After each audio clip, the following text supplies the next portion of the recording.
శ్రీ గురుభ్యో నమ శ్రీ మహాగణాధిపతే నమ శ్రీ మహాసరస్వత్యై నమ హరి ఓం శ్రీమాత్రే నమ. ప్రతి మాసం ముందు కూడా మాస ఫలితాలు చెప్పుకునేటువంటిది. ఈ యొక్క మాస ఫలితాల్లో జూలై మాసం యొక్క ఫలితాలు ఏ విధంగా ఉండబోతున్నాయి, అలాగే జూలై మాసం అంటే మనకు ఆషాఢ మాసము, అట్లానే మాసం చివరిలోకి శ్రావణ మాసం ప్రవేశిస్తుంది. ఇటువంటి మహత్తరమైనటువంటి మాసాల్లో కూడా ఆషాఢ మాసం చాలా గొప్పదైందని చెప్పబడింది.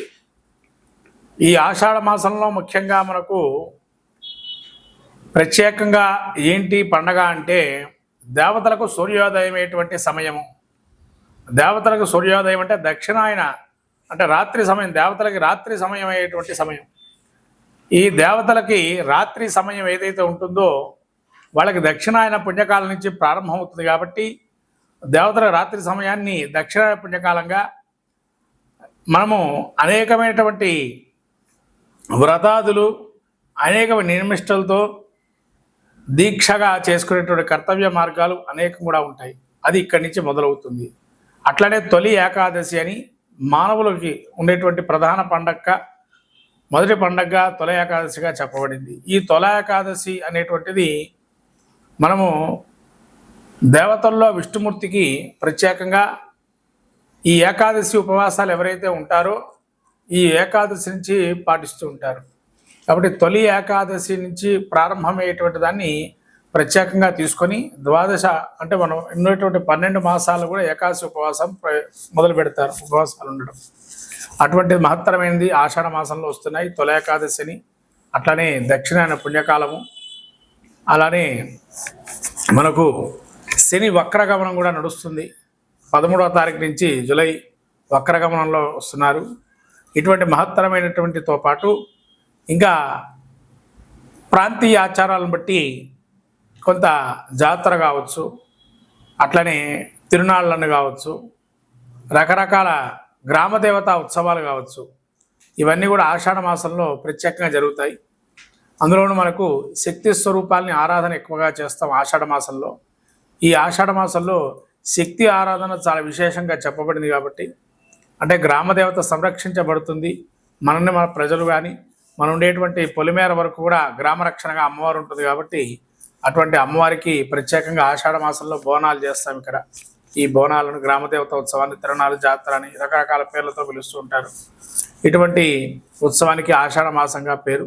ఈ ఆషాఢ మాసంలో ఎవరెవరు ఏం చేయాలి, ద్వాదశ రాశుల వారి యొక్క పరిస్థితి ఏ విధంగా ఉంది, వాళ్ళ యొక్క గ్రహస్థితి ఏ విధంగా ఉంటుంది అనేది మనం చెప్పుకునే ప్రయత్నం చేద్దాం. మొదటిగా ద్వాదశ రాశుల్లో ఆషాఢ మాసంలో చేయదగినటువంటి సూచన ఏంటంటే ఏం చేయాలంటే మరి ఆషాఢ మాసంలో అంటే ఏదైనా శక్తి కొలది వస్త్రదానం చేస్తే కనుక చాలా విశేషంగా చెప్పబడుతుంది. అట్లానే వస్త్రదానంతో పాటు ఏదైనా ప్రతిమా దానం, అందులో వ్యాస పౌర్ణిమ కూడా ఉంది, గురు పౌర్ణిమ అంటారు.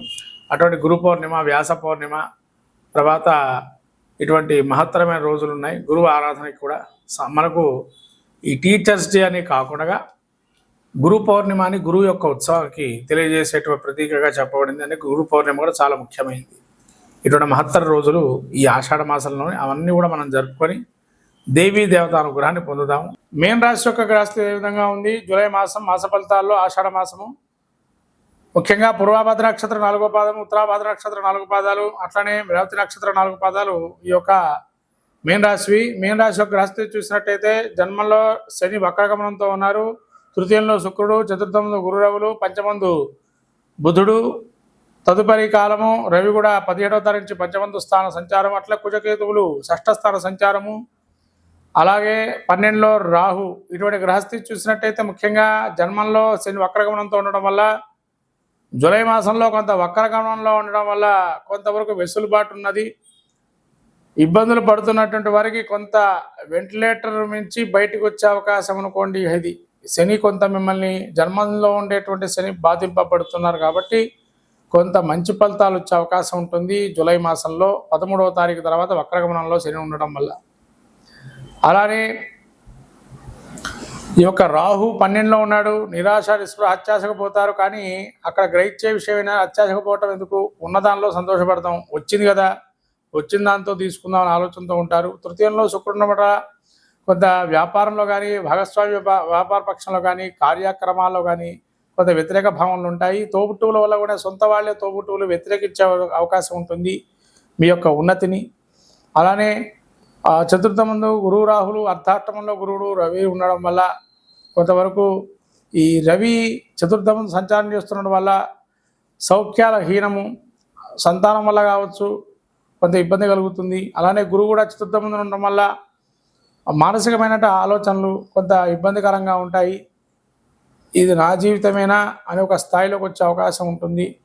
అలానే పంచమంలో బుధుడు ఈ విధంగా పంచమంలో ఉండడం వల్ల కూడా కొంత సమయస్ఫూర్తి ఆలోచన కోల్పోతారు. ఏది ఏమైనా కూడా నేను ఇంతగా ఆలోచిస్తే ఇక్కడ చూస్తే వేరే విధానంగా ఉంది ఒక మనసులో ఒక వైరాగ్య భావన ప్రకటితమయ్యే అవకాశం ఉంటుంది. కుజకేతులు 6లో ఉండడం వల్ల శత్రు సమూలంగా నాశనం చేసే అవకాశం ఉంటుంది. ఏదైనా రుణం తీసుకునే ప్రయత్నం చేస్తారు, కనీసం రుణం తీసుకునన్నా ప్రయత్నం చేసి పైకి వద్దామని ఆలోచనతో ఉంటారు. అట్లా రుణం కూడా తీసుకునే అవకాశం ఉంటుంది. కాబట్టి ఏదైనా ఒక కార్యక్రమం చేయాలి అంటే రుణం చేయకుండా ఎవరు ఏ కార్యక్రమం చేయరు. కాబట్టి రుణాన్ని తీసుకొని ముందుకు వెళ్ళే ప్రయత్నం చేస్తారు. అలానే విద్యార్థులకి కొద్దిగా కష్టంగా పాస్ అవ్వడం కష్టం కాబట్టి 1-2 సార్లు చదువుకోవటం మంచిది. వ్యాపారస్తులు కొంత మెలకువలు సంపాదించండి, ఏదో పాత వ్యాపారంలాగా ఉండకూడదు. అలానే రాజకీయ నాయకులు కానీ సినీ ప్రముఖులు కానీ కొంత ఆలోచనతో ఉండడం మంచిది, తద్వారా మంచి ఫలితాలు ఉంటాయి. అలానే వ్యాపారస్తులకు కూడా యోగదాయకంగా ఉంది.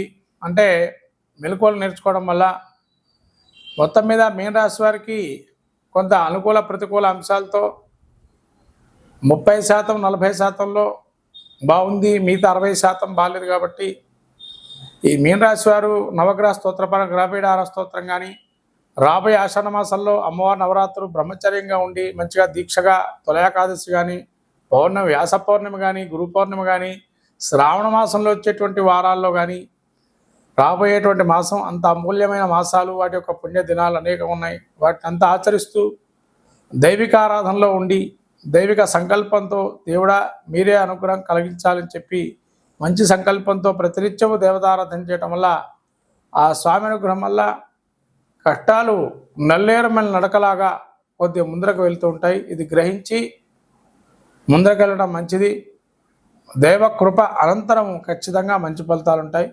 ఈ విధంగా మీన రాశి వారికి కొన్ని ఇబ్బందికరమైన వాతావరణం ఉన్న గ్రహపీఠ స్తోత్రం కానీ అలానే నవగ్రహ స్తోత్ర పాఠం కానీ ఆదిత్య హృదయ పాఠం చేసుకోవడం కానీ ఆదిత్య నవగ్రహాలు అభిషేకం చేసుకోవడం కానీ నవగ్రహ ధాన్యదాలను ఇవ్వడం కానీ చేయటం వల్ల మంచి ఫలితాలు ఉంటాయి ఈ యొక్క మీన రాశి వారికి.